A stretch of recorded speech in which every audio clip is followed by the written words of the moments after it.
প্রিয় দর্শক বন্ধুরা, কেমন আছেন সবাই? আশা করি সবাই ভালো আছেন। বন্ধুরা, জীবনে আমরা সবাই কখনো না কখনো এমন এক আরামের উপত্যকার মুখোমুখি হই, যেখানে পরিশ্রম নেই, ঝুঁকি নেই, সংগ্রামের চিহ্নও নেই। বাইরে থেকে সেই জীবন স্বর্গের মতো মনে হয়, সহজ, নিরাপদ ও নিশ্চিন্ত। কিন্তু প্রশ্ন হলো, এই আরাম কি সত্যিই আমাদের জন্য কল্যাণকর, নাকি অজান্তেই তা আমাদের ভিতরের শক্তি, সতর্কতা ও স্বাধীনতাকে ধীরে ধীরে নিঃশেষ করে দেয়? হিমালয়ের পাদদেশে বসবাসকারী পাহাড়ি ছাগলদের এই গল্প আমাদের সেই গভীর সত্যের দিকেই চোখ খুলে দেয়। চলুন শোনা যাক সেই গল্প। হিমালয়ের পাদদেশে বাস করত একদল বন্য পাহাড়ি ছাগল। তাদের বাসস্থান ছিল দুর্গম পাথুরে ঢাল, যেখানে প্রতিদিন খাদ্যের জন্য উঠতে হতো খাড়া পাহাড়ে, ঝুঁকি নিতে হতো পাথরধস ও শিকারীর আক্রমণের। এই কঠিন জীবনের কারণেই তাদের পেশি ছিল শক্ত, পা ছিল দ্রুত, আর চোখ ছিল সতর্ক।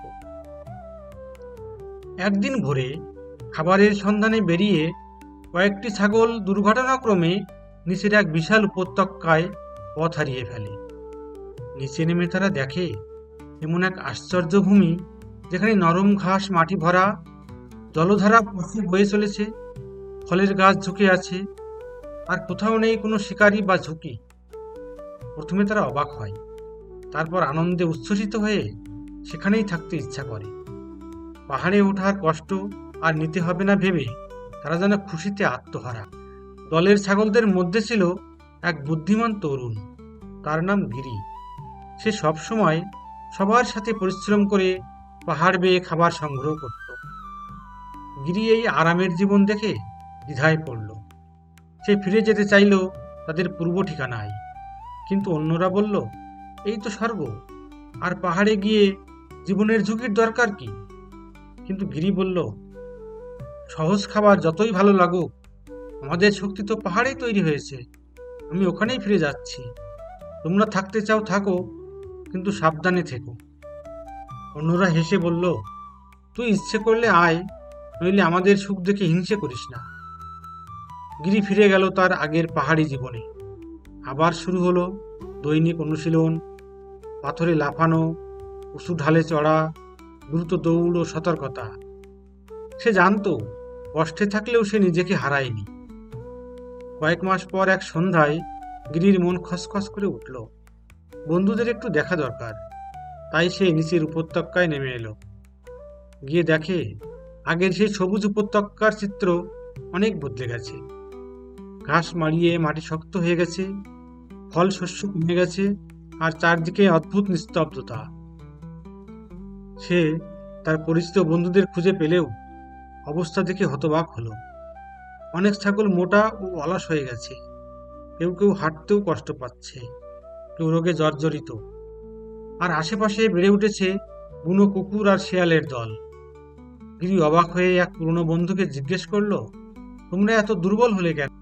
বন্ধুটি দীর্ঘশ্বাস ফেলে বলল, প্রথমে সব ঠিকই ছিল, কিন্তু ধীরে ধীরে আমরা আর দৌড়ানো বা লাফানো বন্ধ করলাম। শরীর ভারী হয়ে গেল।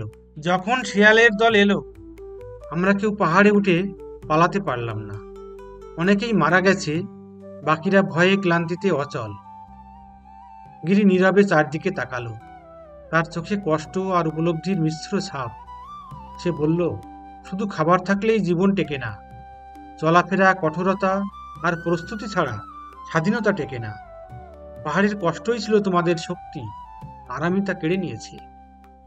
সে যখন পাহাড়ের পথে আবার উঠতে লাগলো, তখন আকাশে উজ্জ্বল চাঁদের আলো পড়ছিল, আর গিরির প্রতিটি পদক্ষেপ যেন বলছিল, যে চ্যালেঞ্জকে ভয় পায় না সেই টিকে থাকে।